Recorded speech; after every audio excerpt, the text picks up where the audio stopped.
नमस्कार दोस्तों, मेरे YouTube channel DS mathematics classes में आपका एक बार फिर से स्वागत है।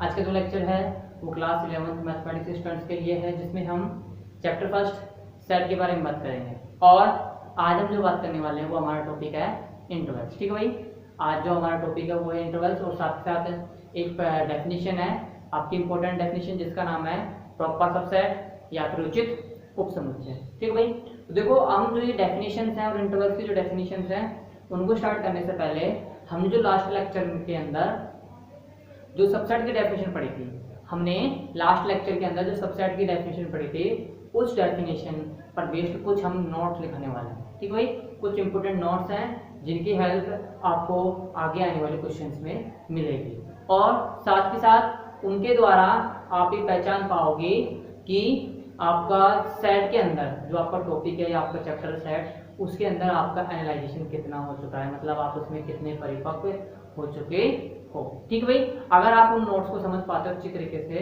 तो मैं ये कह सकता हूँ कि आपने अभी तक जो पढ़ा है इस चैप्टर नंबर 1 सेट के अंदर, वो सब आपको आता है। ठीक है, तो देखिए आज के नोट, सबसे फर्स्ट नोट है आपका कि रिक्त समुच्चय फाई।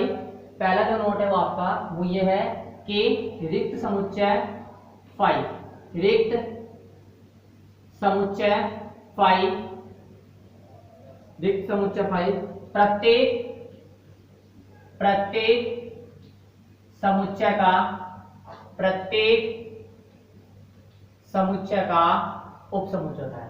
रिक्त समुच्चय फाई प्रत्येक समुच्चय का उप समुच्चय होता है। ठीक है भाई, प्रत्येक समुच्चय का उप समुच्चय होता है।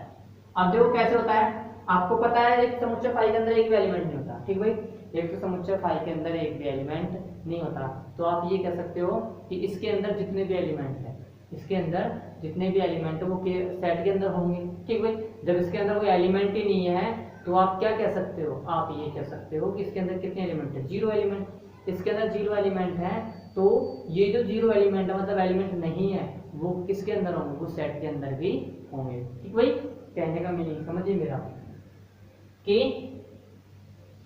ये जो एक समुच्चय फाई, इसके अंदर आपके पास एक भी एलिमेंट नहीं है। ठीक है भाई, एक समुच्चय फाई के पास एक भी एलिमेंट नहीं है। अब देखिए आप कोई भी दूसरा समुच्चय लीजिए, जैसे ए ई आई और यू। आपने सेट ए लिया जिसके अंदर 5 एलिमेंट हैं, जो कि क्या है, अंग्रेजी वर्णमाला के स्वर। ठीक है, अब देखो इसके अंदर कोई समुच्चय नहीं है, तो आप कल्पना के तौर पे क्या मान सकते हो, कल्पना के तौर पे ये मान सकते हैं इसके अंदर जो समुच्चय जो अवयव नहीं है, कोई भी अवयव नहीं है, तो वो इसके अंदर भी होगा। ठीक है, वो अवयव इसके अंदर भी होगा। अब कल्पना के तौर पे मान सकते हो कि इसके अंदर अब कोई अवयव नहीं है, तो वो अवयव क्या हो सकते हैं, वो इसके अंदर कोई ना कोई अवयव हो सकते हैं, या फिर ये इसके अंदर इंक्लूड होगा। इस वजह से हम ये कह सकते हैं कि प्रत्येक समुच्चय रिक्त समुच्चय फाई प्रत्येक समुच्चय क्या होता है, उप समुच्चय होता है। ठीक है भाई, जब इसके अंदर एलिमेंट नहीं है आप इसको इसके अंदर इंक्लूड कर दो, कोई फर्क नहीं पड़ेगा। जैसे कहने का मतलब है 0 है, ठीक है भाई, आपके पास संख्या 0 है और एक संख्या है x। ठीक है, अब आप इस 0 को x में ऐड करो तो भी कोई फर्क नहीं पड़ेगा।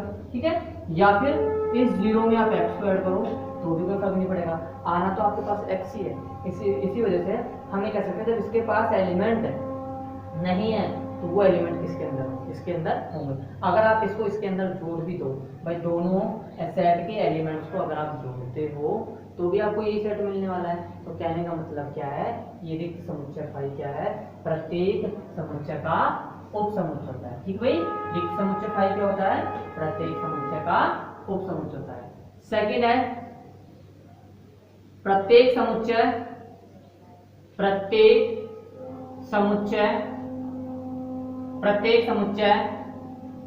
स्वयं का उप समुच्चय होता है। ठीक है भाई, प्रत्येक समुच्चय स्वयं का उप समुच्चय होता है। दैट इज या अर्थात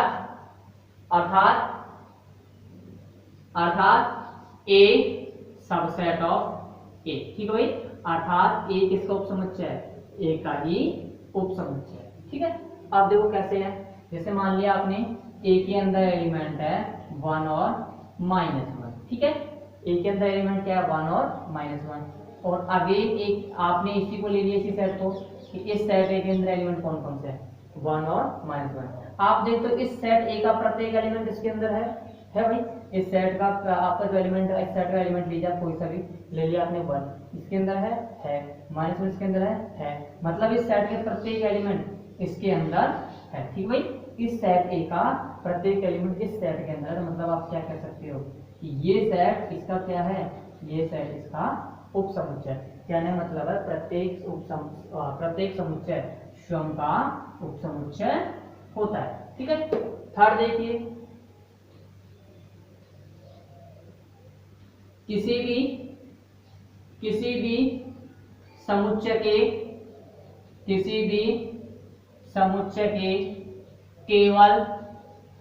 केवल दो अनुचित या विषम, केवल 2 विषम उपसमुच्चय होते हैं, केवल 2 विषम उपसमुच्चय होते हैं। ठीक भाई, किसी भी समुच्चय के केवल 2 विषम उपसमुच्चय होते हैं। दैट इज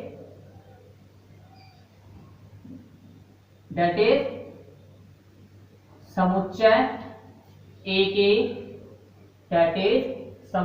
के 2 विषम उपसमुच्चय, 2 विषम उप समुच्चय फाई तथा ए होते हैं, फाई तथा ए होते हैं, फाई तथा ए होते हैं। ठीक भाई, किसी भी समुच्चय में 2 समुच्चय कौन कौन सा होता है, एक तो फाई होता है और दूसरा होता है खुद उपसमुच्चय ए। ठीक है, तो ये आपका थर्ड नोट होगा। अब इसके बाद जो नेक्स्ट है हमारी डेफिनेशन, वो है उचित उपसमुच्चय। ठीक भाई, नेक्स्ट जो डेफिनेशन है वो है हमारी उचित उपसमुच्चय या प्रॉपर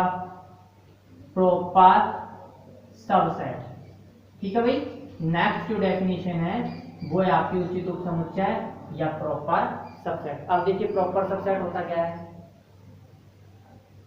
आपने समुच्चय लिया ए, 2 समुच्चय लिया आपने ए और बी। ठीक है, आपने 2 समुच्चय ए और बी लिए। ठीक है, अब देखिए समुच्चय ए का प्रत्येक अवयव, ठीक है, समुच्चय ए का प्रत्येक अवयव किसके अंदर है, समुच्चय बी के अंदर। ठीक है भाई, आपने मान लिया कि समुच्चय ए का प्रत्येक अवयव x समुच्चय बी के अंदर है। ठीक है, अब देखो इसका प्रत्येक अवयव तो बी के अंदर है, लेकिन बी में एक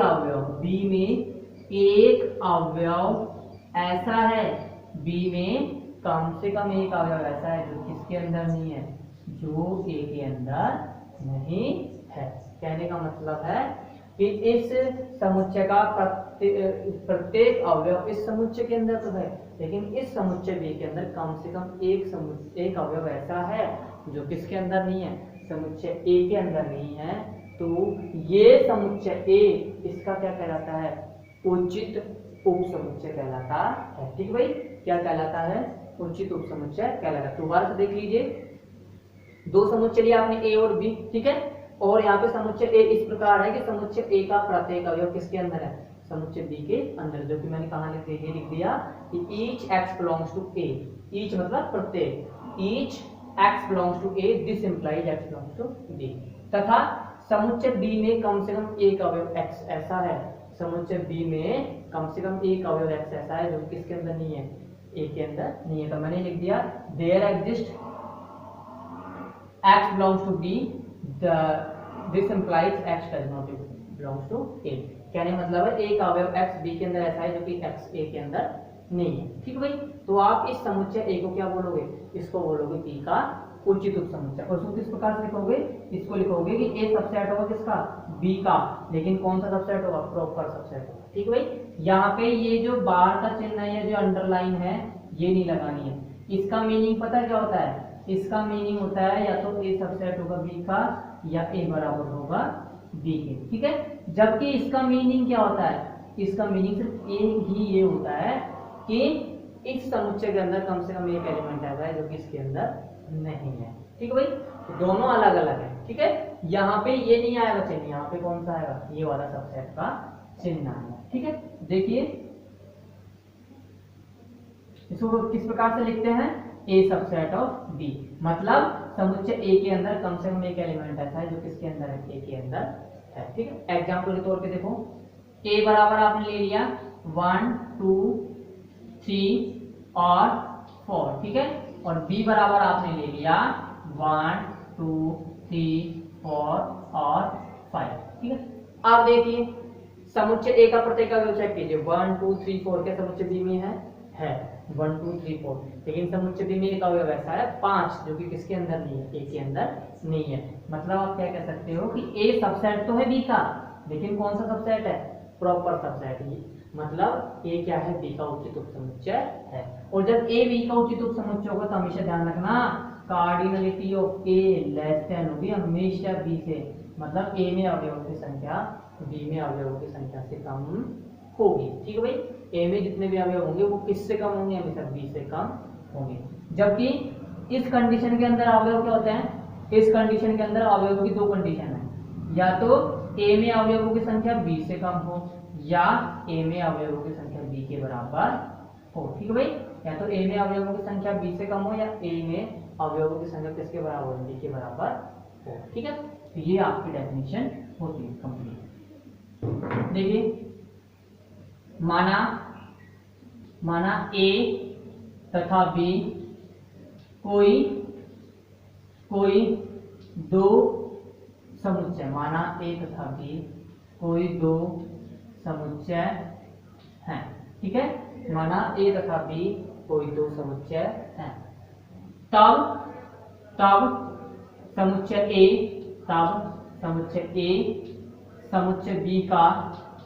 समुच्चय बी का उचित उपसमुच्चय कहलाता है, उचित उपसमुच्चय कहलाता है, उचित उपसमुच्चय कहलाता है यदि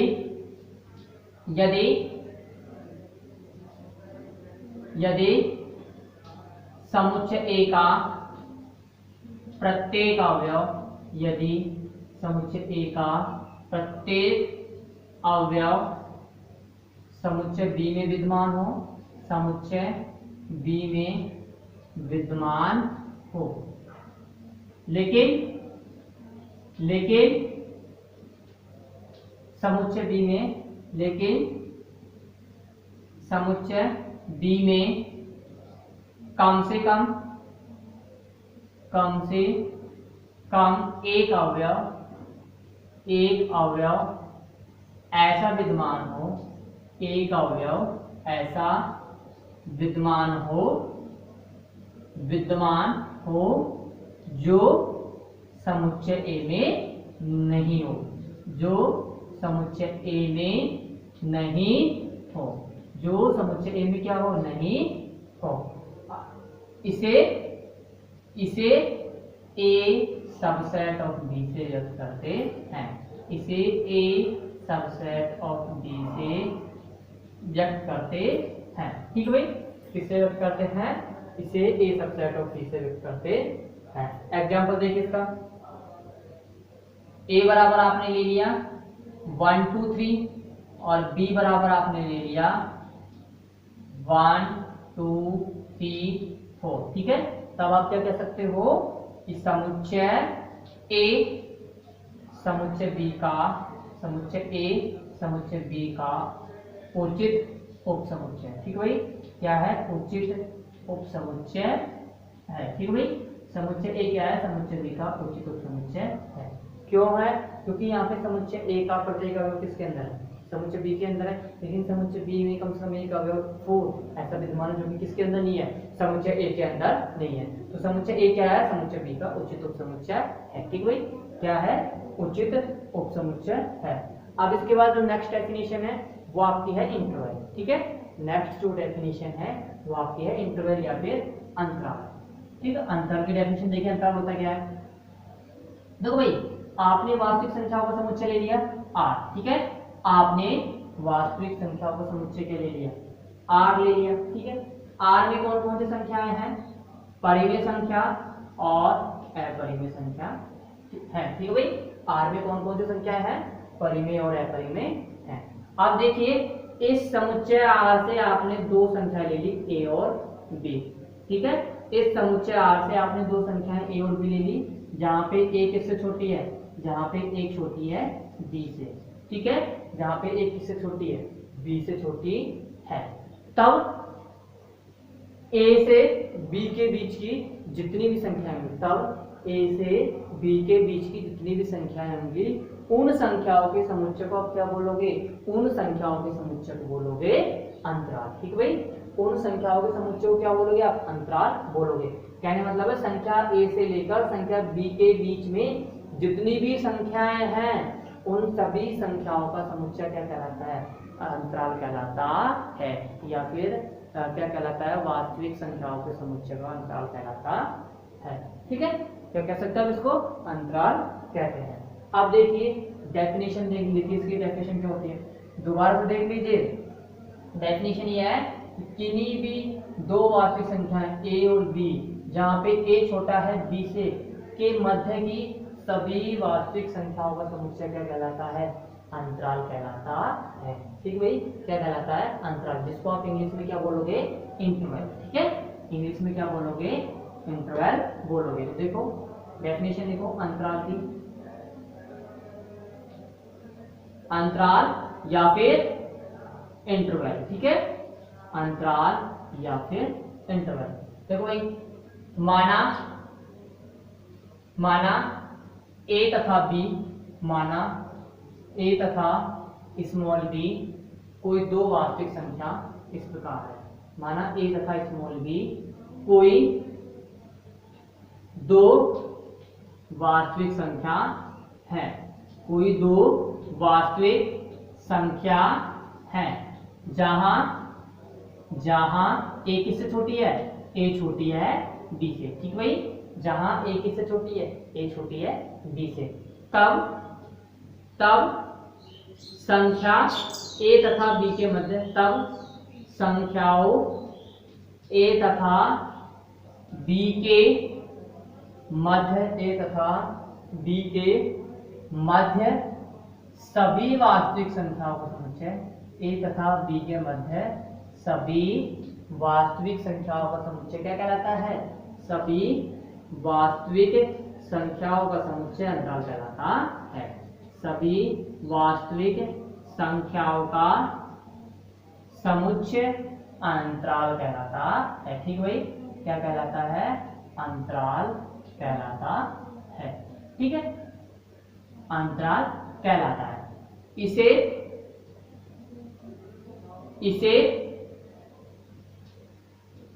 निम्न प्रकार परिभाषित करते हैं, इसे निम्न प्रकार परिभाषित करते हैं, ठीक भाई।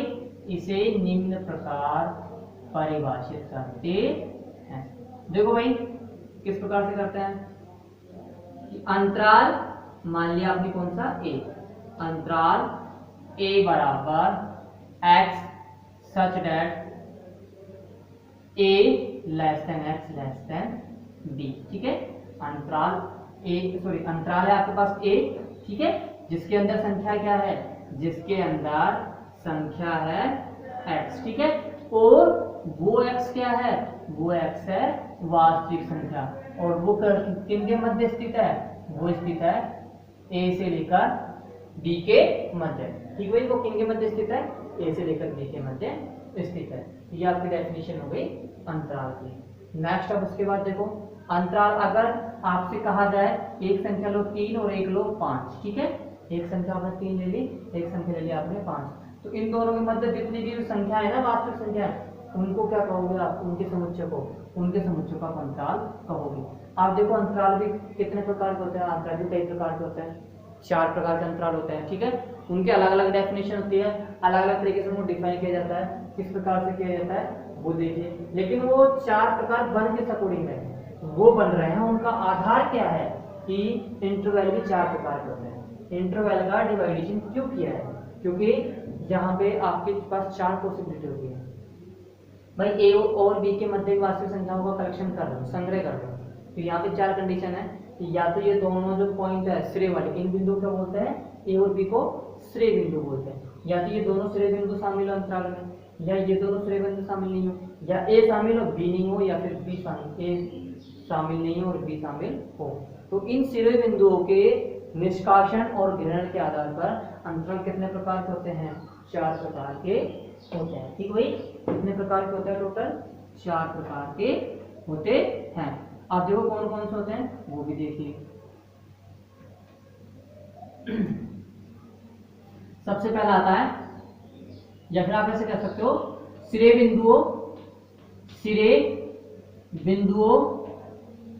या फिर आप ऐसे भी लिख सकते हो, जहां बिंदु ए तथा बी, जहां बिंदु ए तथा बी, जहां बिंदु स्मॉल ए तथा बी, जहां बिंदु स्मॉल ए तथा बी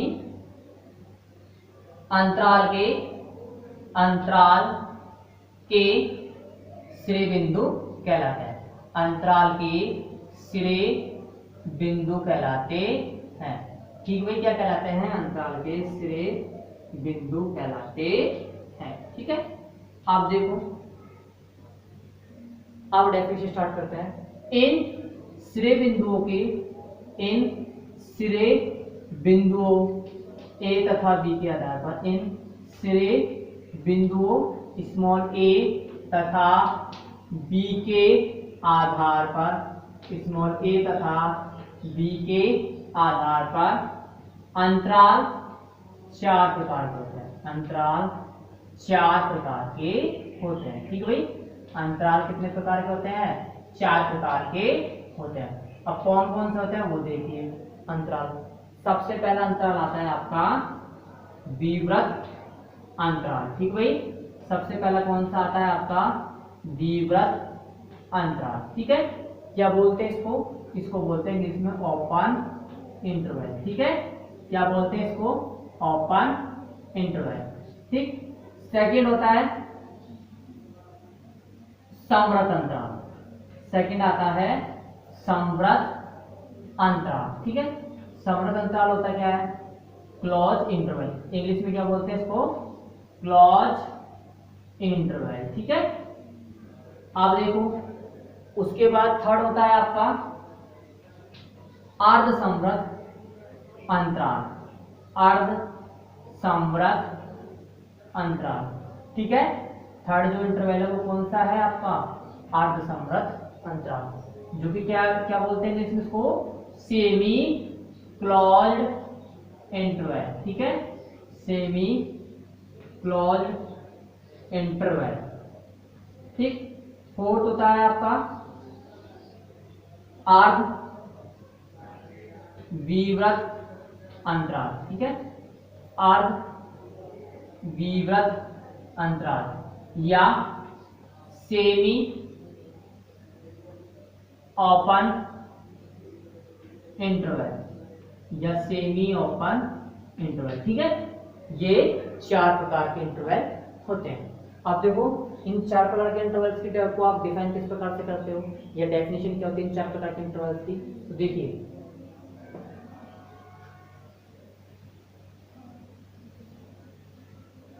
डेफिनेशन देखिए इनकी, आपको बता देता हूं। आपको अंतराल दिया गया है। ठीक है, उस अंतराल के श्रेय बिंदु क्या है? श्रेय बिंदु है ए और बी। ठीक है, अंतराल के श्रेय बिंदु क्या है? ए और बी है। आप देखो, जहां पे ए किससे छोटा है? जहां पे ए छोटा है बी से। ठीक है, जहां पर ए छोटा है बी से। ठीक है, जहां पर ए क्या है? छोटा है बी से। आप देखो, यदि किसी अंतराल में ये दोनों श्रेय बिंदु शामिल है, मतलब किसी अंतराल में अगर दोनों श्रेय बिंदु शामिल नहीं हो, कहने का मतलब है कि आपने कोई अंतराल लिया ए, ठीक है, उस अंतराल में अगर दोनों श्रेय बिंदु शामिल नहीं हो तो आप क्या कह सकते हो कि वो अंतराल क्या कहलाता है? वो अंतराल विवृत अंतराल कहलाता है। कहने का मतलब है ए से बी के मध्य सभी वास्तविक संख्याओं का समुच्चय जिसमें श्रेय ए तथा बी शामिल नहीं हो, कौन सा अंतराल कहलाता है? विवृत अंतराल कहलाता है। ठीक भाई, कौन सा कहलाता है? विवृत अंतराल। मतलब इसमें से क्या करता है? ए और बी के बीच की मिड की सारी संख्या निकालनी है, श्रेय बिंदुओं को छोड़ देना है। जबकि समवर्त अंतराल के अंदर करते क्या है, समवर्त अंतराल के अंदर हम इन श्रेय बिंदुओं को भी शामिल कर लेते हैं। ठीक है भाई, मतलब इसके अंदर आप करते क्या है, इसके अंदर आप सभी वास्तविक संख्याओं को लोगे, आप कलेक्शन करोगे ए से बी के बीच की सभी वास्तविक संख्याओं, लेकिन साथ ही साथ आप किसको शामिल कर लोगे, आप श्रेय बिंदुओं को भी शामिल कर लोगे। कहने मतलब है इस अंतराल के अंदर ए से बी के मध्य की सारी संख्या होंगी, साथ ही साथ संख्या ए भी होगी और संख्या बी भी शामिल होगी। ठीक है, अब इसी प्रकार अर्धसमवर्त क्या होता है, अर्धसमवर्त अंतराल देखो, अर्धसमवर्त अंतराल में हमेशा ए से बी के मध्य की सारी संख्या तो आएंगी आएंगी, लेकिन साथ ही साथ कौन सा सिरा बिंदु आएगा इसमें, अर्धसमवर्त का मीनिंग है कि वह अंतराल जो बाईं ओर से तो विवृत और दाईं ओर से समवर्त, मतलब बाईं ओर का सिरा बिंदु शामिल नहीं हो और दाईं ओर का सिरा बिंदु शामिल हो, कौन सा अंतराल कहलाता है, अर्धसमवर्त अंतराल कहलाता है। ठीक भाई, कौन सा अंतराल कहलाता है, अर्धसमवर्त। ध्यान रखना, वह अंतराल जिसमें बायां सिरा बिंदु शामिल नहीं हो लेकिन दायां सिरा बिंदु शामिल हो, कौन सा कहलाता है, अर्धसमवर्त कहलाता है।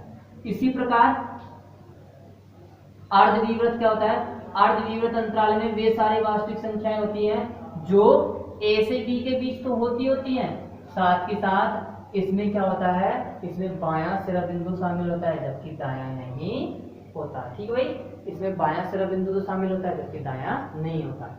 और एक बात तो अर्धसमवर्त अंतराल का मीनिंग है कि यह बाईं ओर से विवृत है और दाईं ओर से समवर्त है। इसी प्रकार अर्धविवृत का मतलब है कि यह बाईं ओर से समवर्त है, दाईं ओर से विवृत है। ठीक है, जहां से ये पॉइंट शामिल हो गया वहां तो समवर्त हो जाएगा उस ओर से तो, और जहां ये पॉइंट शामिल नहीं हुआ वहां क्या हो जाएगा, विवृत हो जाएगा। कहने मतलब है ये बाईं ओर से विवृत है क्योंकि ये शामिल नहीं ए, लेकिन दाईं ओर से विवृत है, उसमें समवर्त है। क्यों, क्योंकि यहाँ पे क्या शामिल है, बी शामिल है। इसी प्रकार ये वाला जो अंतराल है ये बाईं ओर से समवर्त है क्योंकि ए शामिल है, जबकि दाईं ओर से क्या है, ये विवृत है।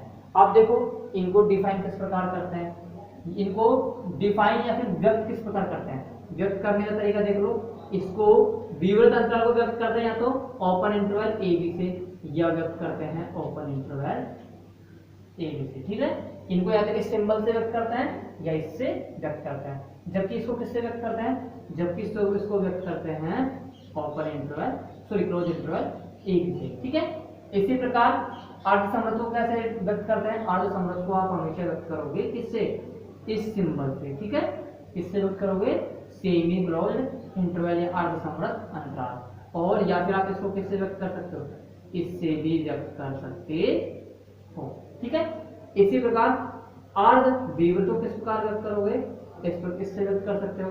साथ ही साथ आप इसको इस प्रकार भी लिख सकते हो। ठीक है भाई, आप इसको किस प्रकार लिख सकते हो, आप इसको इस प्रकार भी लिख सकते हो। ठीक है, कैसे, ये सिंबल तो सेम रहेगा, आप इसको इस प्रकार लिखें।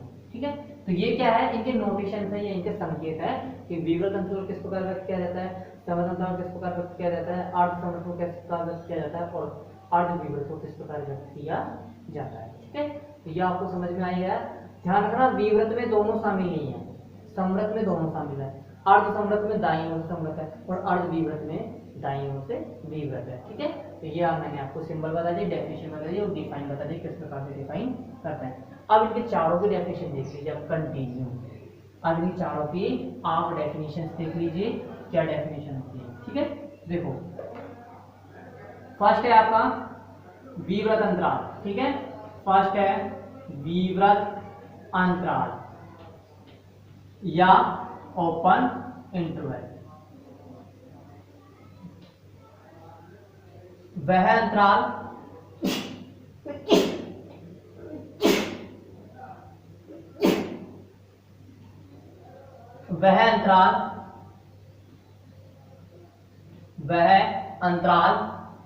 जिसमें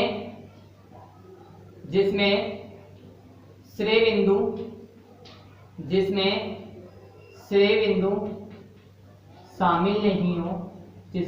बिंदु शामिल नहीं हो, क्या कहलाता है, विवृत अंतराल कहलाता है। ठीक भाई, क्या कहलाता है, विवृत अंतराल कहलाता है। इसे निम्न प्रकार परिभाषित करता है। इसे निम्न प्रकार परिभाषित करते हैं। इसे निम्न प्रकार परिभाषित करते हैं। निम्न प्रकार परिभाषित तथा इसे निम्न प्रकार व्यक्त तथा परिभाषित करते हैं। इसे निम्न प्रकार व्यक्त तथा परिभाषित करते हैं। ठीक है भाई, देखिए किस प्रकार से व्यक्त परिभाषित करते हैं।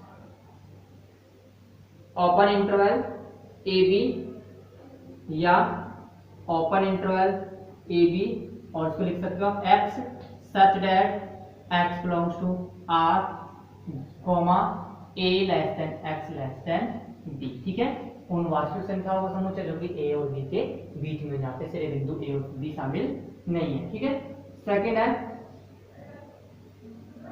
समवर्त अंतराल। ठीक है, सेकंड क्या है, समवर्त अंतराल। देखो क्या बोलते हैं इंग्लिश में, क्लोज्ड इंटरवल। ठीक है, देखिए क्या होता है, वह अंतराल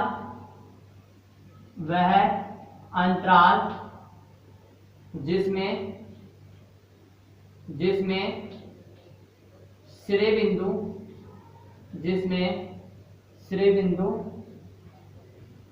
शामिल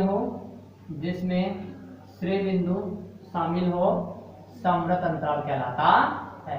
ठीक भाई, क्या कहलाता है, समवर्त अंतराल कहलाता है। इसे निम्न प्रकार व्यक्त व परिभाषित किया जाता है। इसे निम्न प्रकार व्यक्त व परिभाषित किया जाता है। इसे निम्न प्रकार व्यक्त व परिभाषित किया जाता है। ठीक है, देखिए दैट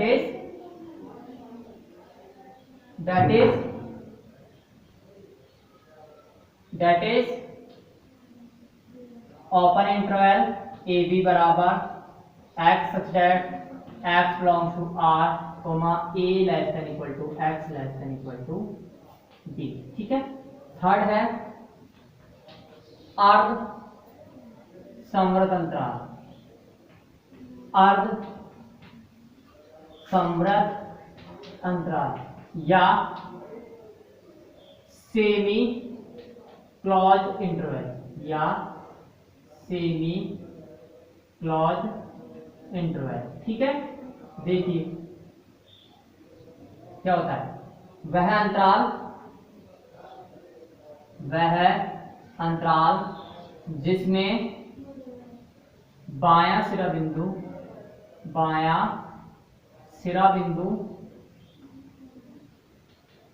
शामिल नहीं हो, बायां सिरा बिंदु शामिल नहीं हो, लेकिन दायां सिरा बिंदु शामिल हो, लेकिन दायां सिरा बिंदु शामिल हो, लेकिन दायां सिरा बिंदु शामिल हो। ठीक है भाई, इसे निम्न प्रकार व्यक्त व परिभाषित करते हैं। इसे निम्न प्रकार व्यक्त व परिभाषित करते हैं। ठीक भाई, इसे निम्न प्रकार व्यक्त व परिभाषित करते हैं। दैट इज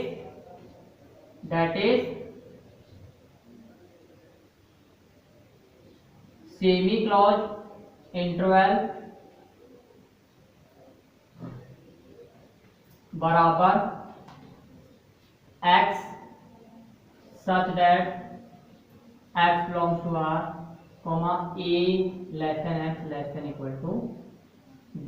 ठीक है, और लास्ट है आपकी फोर्थ अर्ध विवर्त अंतराल। ठीक है, लास्ट क्या है आपकी डेफिनेशन, अर्ध विवर्त अंतराल या सेमी ओपन इंटरवल, ठीक है, सेमी ओपन इंटरवल। अब देखो ये सेमी ओपन इंटरवल क्या होता है,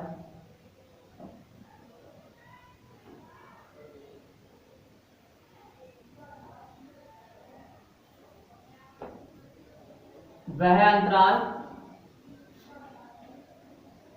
अंतराल जिसमें बायां सिरा बिंदु, जिसमें बायां सिरा बिंदु शामिल हो, ठीक है, जिसमें बायां सिरा बिंदु शामिल हो, लेकिन दायां सिरा बिंदु शामिल नहीं है, लेकिन दायां सिरा बिंदु शामिल नहीं हो। इसे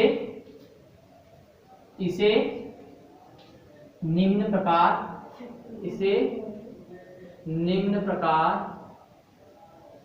व्यक्त व परिभाषित करते हैं। इसे निम्न प्रकार व्यक्त व परिभाषित करते हैं, ठीक भाई, इसे निम्न प्रकार व्यक्त व परिभाषित करते हैं, ठीक भाई। किस प्रकार से करते हैं देख लीजिए। That is semi open interval बराबर x such that x belongs to r, a less than equal to x less than b, ठीक है। तो ये जो डेफिनेशन है यहीं पे कंप्लीट होती हुई और आज का जो लेक्चर है वो यहीं पे कंप्लीट होता हुआ। धन्यवाद।